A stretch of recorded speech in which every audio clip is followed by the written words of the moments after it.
I'd like you to think about who you know or have known in your life that has some kind of disability, whether it's a learning, physical, or mental disability.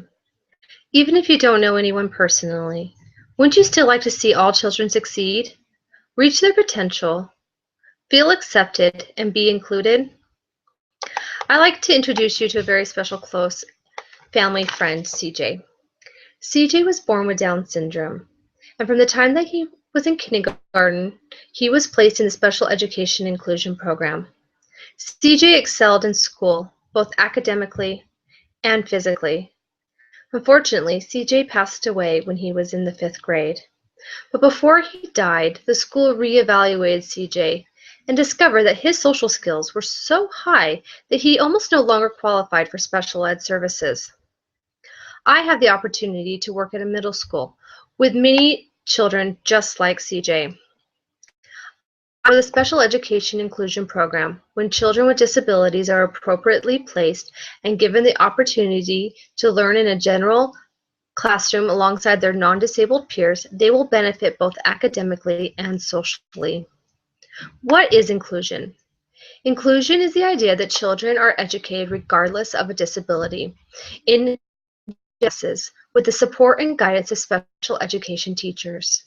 Putting these children in their least restrictive environment, which is allowing students with disabilities to learn while being educated in a classroom alongside their peers and as close to normal as possible.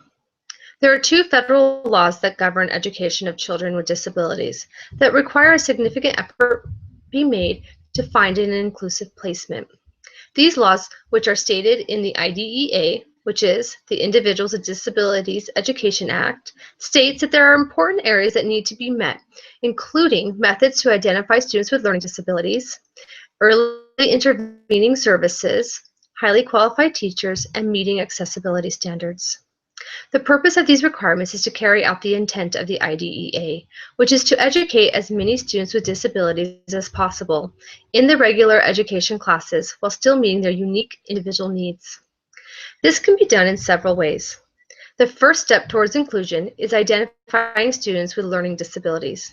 Teachers are required to use a variety of data gathering tools and strategies to measure a student's learning abilities, and then create an IEP, which is an individualized educational plan with specific goals for each student.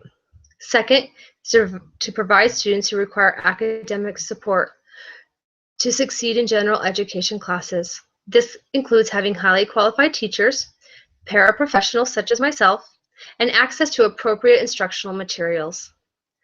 Third, students should also be able to have Best Buddy programs offered at their schools, which is a club that will pair students with and without disabilities to help create friendships through offering social activities and help students with their early educational development.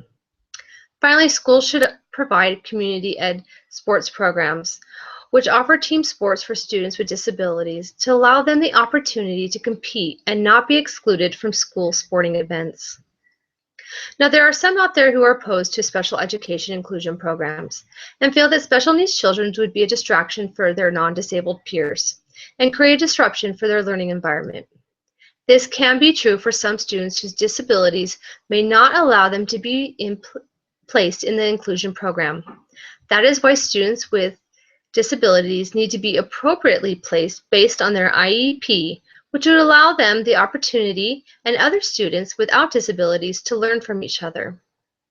As stated in the book, Special Education in Contemporary Society, placement in a general education classroom with a working partnership between special education teachers and general educators would result in a better education for all pupils, not just those with special needs, and would occur within the context of the least restrictive environment.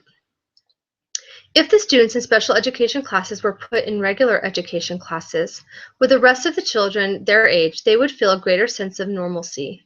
In special education, the principle of normalization is making students with disabilities feel like everyone else and make them believe that they can do anything they put their minds to. According to kidstogether.org, there are many benefits for inclusion.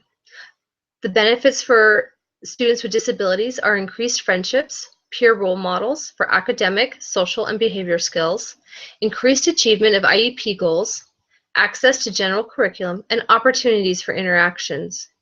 The benefits of inclusion for students without disabilities are more meaningful friendships, increased appreciation and acceptance for individual differences, respect for all people, and prepares students for adult life in an inclusive society, and greater academic outcomes. As family members, friends, and members of a community, there are several ways that you can get involved. Look into your local school's current special ed programs and see what resources are available and what might still need to be available. Volunteer at your local schools and specifically in your special ed classrooms. Find out if your schools offer a Best Buddies Club. If so, join and help organize activities. If they don't, then start a club charter and get other members of the community to help. And finally, look into community ed programs. Find out if there are sporting programs available and help with coaching or organizing sporting events. Remember, you don't have to be a school employee or a teacher to get involved. Now I'm going to ask you again to think about someone in your own life who has a disability. And again, wouldn't you like to see them succeed and reach their potential, feel accepted, and be included? Dr. Seuss said, unless someone like you cares a whole awful lot, nothing's going to get better. It's not.